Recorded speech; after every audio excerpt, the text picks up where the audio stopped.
E você fala sobre essa questão de vir de família negra, sobre os abusos da infância e tal, e a gente começa a observar que é muito mais comum do que a gente imagina que fosse, na verdade, não que deveria, nunca deveria acontecer nada disso, que fosse assim. Porque a gente ouve relatos, a gente ouve muita coisa que acontece e tal, e eu falei isso aqui já em outras gravações, em outros podcasts, que eu tô no finalzinho do livro da Viola, que é o Em Busca de Mim, a autobiografia dela, né? E ela fala sobre isso, que ela sofreu abuso na infância pelo irmão. E ela conta assim, ó, eu tô na minha casa, na minha casa, em tal lugar, com o pé direito de 4 metros de altura, na minha cozinha de mármore, falando com a minha mãe que eu fui abusada pelo meu irmão. E a mãe não sabia daquilo. E a mãe, as pessoas começam a conversar, começam a chorar e tal, naquele momento. E a gente vê que isso é muito comum. Acontece, é muito comum. Muito. E talvez também, eu fico olhando outra coisa também, que é a hipersexualização do corpo negro, da mulher muito, muito mais. Né? E uma coisa que, assim, que é a mulata tipo exportação, a negra que tem o corpo escultural, aquela coisa toda, e sempre há essa erotização exacerbada do corpo feminino, né? Da mulher negra principalmente. Essa questão, você citou Viola, e quando ela fala para a mãe que foi abusada pelo irmão e a mãe se surpreende, existem casos que a mãe duvida da mulher, né? Sim. E fica do lado do homem e acredita que... em muitos casos, assim, né, de abuso quando a mulher... Por isso que é tão difícil da mulher falar, porque a voz do homem sempre vai ter muito mais força, ela vai virar uma louca, enfim, todas as estratégias que a misoginia oferece para calar essa mulher. Então, quando ela resolve falar, às vezes dentro da família... ela fica descredibilizada, inclusive pela mãe, né? O irmão, se estiver casado, pela mulher do irmão. Então, assim, é muito difícil. A hora da denúncia, eu acho que é a hora... Existem as leis, né? Lei Maria da Penha está aí 15 anos, contra a violência doméstica. A gente já reconhece a violência psicológica, que é uma violência muito sutil e que pode acabar com a vida de uma mulher, tanto quanto um tiro, pode acabar com a vida de uma mulher em vida, sabe?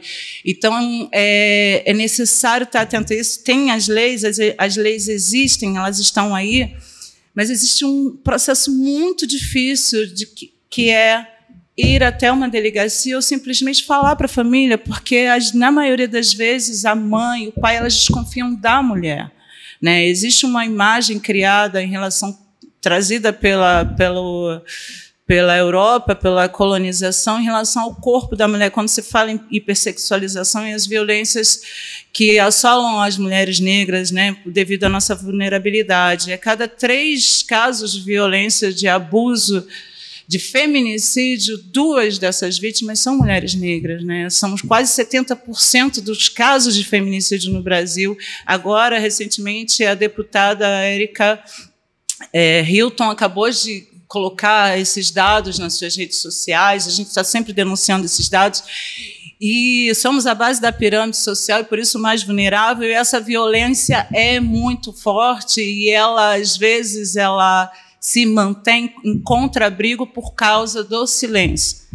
Porque a mulher, ela vira louca, ela é descredibilizada e ela duvida dela mesma. E como ela não tem apoio, às vezes, mesmo dentro da família, ela se cala. Então, essa violência encontra um abrigo e manutenção de uma forma muito protegida, né, essa violência. Então, sobre a hipersexualização do corpo da mulher negra, é interessante você falar, porque ontem eu estava jantando com a rainha da Mangueira, Evelyn Bastos, e estávamos falando exatamente sobre isso, né, porque eu tenho esse olhar que eu acho que quem cobriu o nosso corpo foi o europeu, né? E a Evelyn, ela traz esse discurso na Mangueira sobre o corpo da mulher negra, os movimentos do quadril da mulher negra, o porquê que a gente movimenta o quadril. Quando a gente sacode o quadril, a gente movimenta o mundo, né? Trazendo a Angela Davis aí no movimento das mulheres, da base da pirâmide social, quando se movimenta, que é a mulher negra, ela movimenta toda uma sociedade, a gente sacode o quadril, eu estou falando porque a dança, o movimento dos quadris, ela foi descoberto em Kemet, Egito, né, 5.000 anos antes de Cristo, é uma dança sagrada. Então, assim, eu tenho bastante cuidado com essa questão da hipersexualização, porque isso é uma responsabilidade do branco. Sim. Né? É uma responsabilidade dele, ele tem que se olhar. Quando ele olha o movimento do quadril de uma rainha, né, de uma mulher negra, e não se controla e exerce sua violência, seu poder, ele precisa se rever. Não a gente cobrir o nosso corpo. Sim, né? sim.